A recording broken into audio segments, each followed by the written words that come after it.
Okay, all things being equal, I am so here for a lady who decides to go out by Dragonfire because that's just badass.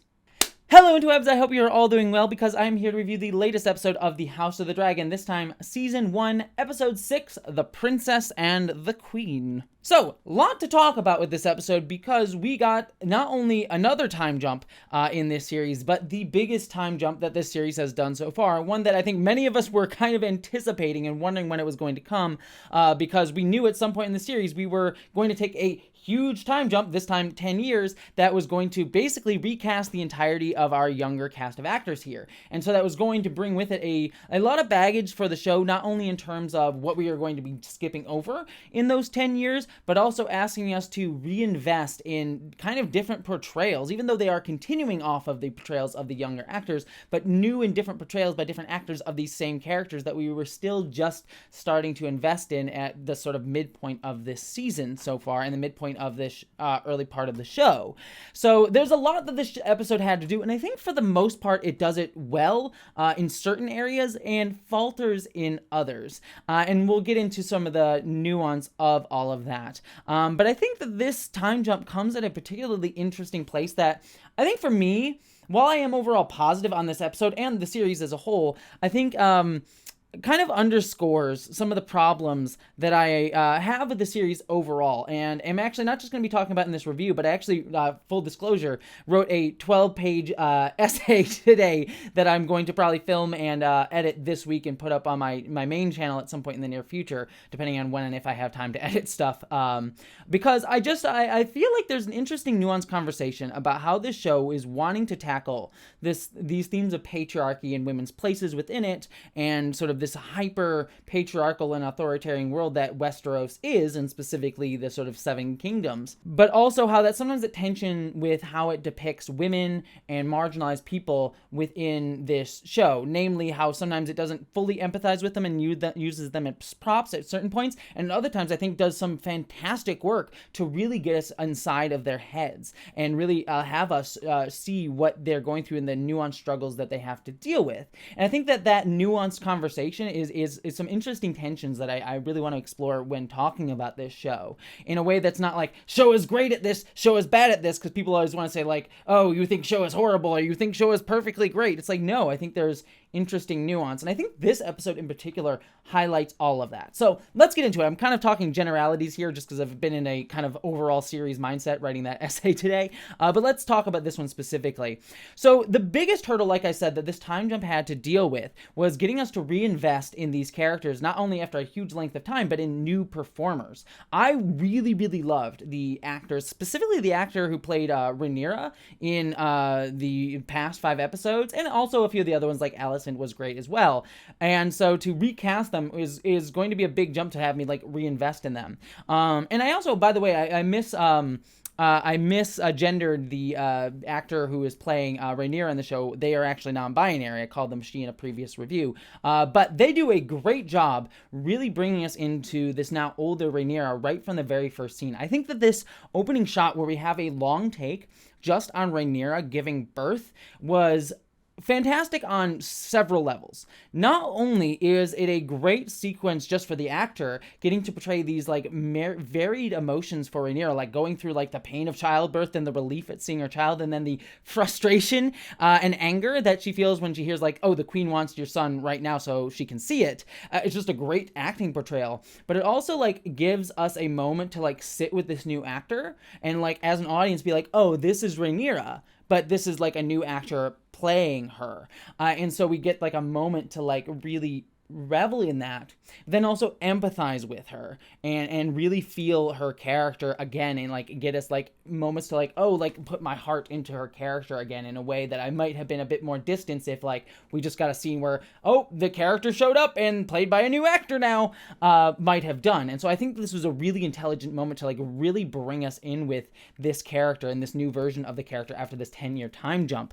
And that continues into this fantastic next sequence where we see Rhaenyra having to walk walk all the way up to Alicent's room, and we get another long take, and we sort of get this really intriguing dynamics with her and Lenore, who she married at the end of last episode, and we sort of see where they're at now, where he is supportive of her, but there's still a little bit of a distance because he like kind of shows up late to her own birth, as if he doesn't really care that, you know, this child has been born when supposedly it's his, and we ultimately learn why that's the case. And Rhaenyra just struggling to keep it up and to get up those stairs after just having given birth, to go all the way there and like face the accusations and ire and judgment of Alicent. I think it was a really powerhouse sequence that I thought was very, very well handled, and really was a really smart move to get us into the mindset of her character and this new actor. Where I think the show is faltering for me, though, is in the depiction of the frustrations between Rhaenyra and Alicent throughout this episode. Because where we left off last episode, we had this thing with Alicent having clearly felt betrayed by Rhaenyra and feeling very distanced and pushing away from her because of all the things that, the lies that she thought that Rhaenyra had to deal with, without her really understanding the pressures and place that Rhaenyra really kind of was in a lot of those things, where like Rhaenyra was lying to her, but trying to protect herself, was also like trying to protect certain aspects of her, but also didn't want to like reveal, if you listen to the queer subtext of the show that the actors were certainly bringing to the role, if not necessarily the writing, that like maybe she had feelings for Alicent and didn't want to like betray that. And so there's a lot of nuance in that I think gets a little bit lost now that we've jumped ahead 10 years and have new actors playing these roles, because it just comes across very, very antagonistically. And I'll just be honest, Alicent just comes across as just an absolute jerk throughout all of this, and there is nuance within that. I don't mean to Mike just toss it in with like, oh, this is all just like, oh, they're just complete enemies now. There is moments where we get to see where they are able to connect, like in the council scene where Rhaenyra tries to reconcile with Alicent in those moments. But I don't know, there's just something that rings a little bit like a lack of nuance in like Alicent's just clear hatred and despising of Rhaenyra, especially when it's like constantly filtered through children and childbirth. Like her big concern is like, oh, I'm worried about my kids. And again, a mother certainly worries about children, father worries about children, like parents do worry about their child and will protect children very vehemently. Obviously so. I'm not saying that that's not the case. That definitely happens with being a parent. But it's a constant thing that I think even Game of Thrones suffered with, where it was this constant like, oh, just defining a woman through her constant need to just divert all loyalties to just her children. Just like, I'm going to protect them completely and utterly, and everyone else who's against them I'm going to murder and absolutely hate, with no nuance in that depiction. You saw that most with Cersei, but you can even see that a little bit with Dany if you took her like dragon, as the show clearly tried to code it, her dragons as like substitute children in a way, and you even with Lady Stark in that show too. It's just a constant like just defining women this way, and I think there's just it's not like it's false necessarily. It's just, I think there's just a little lack of nuance within it that I think this just constantly is not being shown. And it just feels like she's underwritten, I think is the best bit that I'll get to here. And also there's an interesting thing here too, where the show race bent the Valyrian characters to make them black. And that's sort of highlighted in this show with Alicent clearly calling into question the parentage of Rhaenyra's children, which we ultimately learn is true. Harwin, the Knight's Guard, I think is what he was, head of the Knight's Guard, was the actual father, and that sort of be able to like fling accusations at Rhaenyra and also Lenore and everybody, and Lenore also feeling emasculated in his relationship with Rhaenyra as well because of this. And so I think that's interesting, but bringing it back to the race thing, it's like, it just seems like the race bending was used to like justify these like sequences of like, oh, well, like, let's just talk about their skin color and the children's skin color of Rhaenyra. And not that I don't want, like, clearly, it's not that I don't want more people of color to be in the show. Like, screw those people. Screw those people that are like, oh, you have a black character in my Game of Thrones or a black dwarf in my Lord of the Rings. Oh, that's awful. And this woke and SJW nonsense. Like, that's clearly just racism. But it just feels like the show just, again, sort of underwrites these characters in a way that just sort of is very reductive of, like, them being black and them being gay. Like we saw with Lenore last episode, where he was just very much just, like, being like, he's gay, and it was, like, his defining characteristic of last episode, that we just kill his lover in a very tragic scene with the bury your gays trope.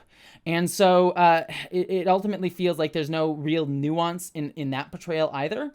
That ultimately just it seems like it's just there, sort of these sort of very quick ways to sort of depict and articulate these things without any real nuance of what does it mean to be black in Westeros? Does it mean anything at all? You could go that way of we're kind of race blind in a way, but you can't really say that based off of Game of Thrones, where it did code a lot of its slave characters in Essos in that show to also be black. So clearly there is a racial aspect of things in this world that does exist, that the show just seems to be completely ignoring, outside of just look at the children, they aren't the right color. That feels underdeveloped in my mind. I want to keep talking about some positives, though. I do really find the Criston Cole sequence, his turn in character, to be really fascinating. One aspect, I'll start off with a negative, even though I said I was about to get to a positive. I'll start off with a negative. I do find it bothersome that the 10-year time jump does allow us to sort of skip over the consequences or any ramifications or at least problems stemming from his murder of a gay man at the end of last episode. I'm not saying that it's not okay that he got away with it. It seems like he still has to gets to keep his role, but I don't necessarily put it as a problem of the show, because that is something that would happen. You could clearly have seen, I could have easily seen some scenes of him being like, oh, well, something came over me. He came on to me as a gay man and I freaked out. That's why I killed him. You could see the gay panic defense being used, and that would have been an interesting avenue to go down. But the show just seems disinterested in that. And so it bothers me that this 10-year time jump just allows us to sort of skip over that discussion, and it just clearly again highlights the way that these gay characters were just used as props in last episode, rather than them having been full characters that there would have been ramifications for having killed. And it ultimately reads very icky to me in that sense. But that being said, while I do find that time jump to be problematic in that aspect, I do find his complete turn on Rhaenyra to also ring true about him just being very vicious and vitriolic towards Rhaenyra, even though he was complicit in a lot of those things. You could talk about the inherent power and sexual dynamics of Rhaenyra bringing him into her bedroom. There's clearly a lot to discuss there that I also don't think the show fully articulated. But I do think it rings true that his character would put that all upon Rhaenyra and not upon himself. It's my honor wasn't impunged. It was Rhaenyra who was a total his word was the C word, an absolute, he puts that all onto the woman. And instead of doing any sort of introspection himself in that, I think that really, really rings true. And I love him sort of being so vitriolic and trying everything he can to manipulate Harwin, the father of Rhaenyra's children, to sort of beat him up, so that he could get cast aspersions upon Harwin's family, so that it would be revealed that he was the father of Rhaenyra's children. That just really rings true in that courtyard scene where he is really fucking with Harwin's child and Rhaenyra's child through Alicent's kids.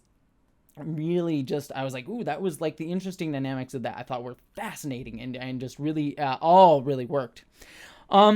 The kids, we got new kids introduced here. We got to see older versions of Aegon, Alicent's kids, and then some of Rhaenyra's children as well. And I feel like they worked again more as characters in this story, as elements to be used, but didn't really feel like full people. I didn't really get a sense of any of these children's personalities, other than they pick on each other. And there's clearly still divisions between the houses that we get to see in the opening sequence of them picking on Alicent's younger child with the dragon bit. I think like none of these kids have like a distinct personality like say the Starks did. And while the Starks children were clearly much more protagonists than these kids are supposed to be, I would have liked to have at least seen a little bit more personality from them rather than them just being like kind of stock kids used for the story. So ultimately I find them interesting in their place in the story, but not necessarily in terms of their personality as full characters. For that. We do get to see more of, what is his name? Larys, this sort of like Littlefinger-esque kind of dude who's working for Alicent. I love Alicent's sort of horror and disgust at his actions in this episode where he ultimately gets Harwin killed for her. But I like that he sort of knows that like he's doing the scummy things that ultimately she wants to have done. Like he's become her like id. And he is sort of acting out what she wants, even though she wouldn't necessarily say it. And I find that I always find that sort of relationship to be kind of interesting in a lot of different characters where someone's like, look, I know what you really want and I'm going to do it. And you're going to thank me for it later, even if you're I do the horrible thing so that you can act horrified when I do it, but you're kind of inside, you're kind of a little bit happy about it. So I love those like sort of like skimy scuzzball characters. So I find him to be interesting, and I like that we get a Littlefinger-esque sort of guy in this show. And I'm ultimately wondering what his end goal is. Like, what is he angling for? Just to get place Alicent up higher so that he could place himself higher, or does he have feelings for her? Like, I'm curious to see where he's going to be placed within this world. I find him kind of uniquely fascinating. Another storyline that we get this one is Daemon Targaryen. The time jump really mellowed this dude out. He's trying to like, I'm just going living elsewhere, just trying to live in the high life. I don't want to deal with stuff anymore. And he married Laena, I believe is her name, Laena Velaryon, Laenor's Laenor's sister. And I did find the relationship to be ultimately kind of interesting, where like she's like, look, I want to be involved, I want to go back, I want to like live like a warrior's death. I really liked her as a character, but I was ultimately kind of frustrated by her death at the end of the episode because we have her sort of giving childbirth. And we get a scene that is reminiscent of the scene that happened in the pilot, where Daemon now has to face whether he should kill his wife through C-section or let them possibly both die, the child and her. And I think it's meant to be like a sort of poetic justice or poetic moment between him and his brother. Like, oh, he made fun of his brother for this, and now he has to face that same sort of choice. And I think that that's ultimately what that storyline is going with. And Laenara, hopefully I'm saying her name right, ultimately decides to have a little bit more agency in this moment. She chooses to go out by Dragonfire, which is entirely badass, and I'm here for that if that's the choice they have to make. It's like, if I'm going to die by Dragonfire. Screw it, I'm here for that. Go all Metallica on it. But it still ultimately feels like, and I know people will say, like, this is what happens in the books or whatever, and that's fine, but it's still just the feeling that this moment gives me is that while she's given more agency than other women have earlier in the show, she's still ultimately a woman character being used as a prop for Daemon, and Daemon's motivations and character, rather than, and like him being like, ooh, I had to do the same thing my brother had to do. Wow, I see how tough it is for him, or however it ends up being taken in the next few episodes for his character development. But it feels like it's just there for him rather than her being, again, her character on her own. And this is the tension that I spoke about earlier in my in this review, where it's like this interesting tension where, like, I think the show articulates well these moments of like where women would be placed in these societies, like the pitting women against each other, like Alicent and Rhaenyra are, or the infighting that occurs because of these sort of things, or like people not being able to live the lives that they want to. And I think it also showcases the men that having to struggle with this too. Daemon's struggle with it, Viserys' struggle with it, Kristen Cole's struggle with it. Like, all of it reads really, really true. And I think the show just does a great job at articulating it. But then there are these critical moments that the show ends up sometimes failing to really reckon with some of the failings that I think Game of Thrones had, where it sometimes uses women as props for men's stories. And I feel like that, while it's still a problem in Game of Thrones, certainly, is even more highlighted here because this is a show ostensibly about the patriarchy. Like, that's what this show is hyper focusing in on as a theme. And because of that, because that is more intense of a focus than sort of Game of Thrones more geopolitical discussions, then these moments where I think it fails to really grasp like how it's utilizing old tropes and depictions of women and gay men and things like that and people of color within this world, I think it allows it to sometimes feel like a distinct, like, oh, it pushes me out a little bit because I think it's failing to really fully capitalize on some of the great themes and ideas that it could fully in these moments.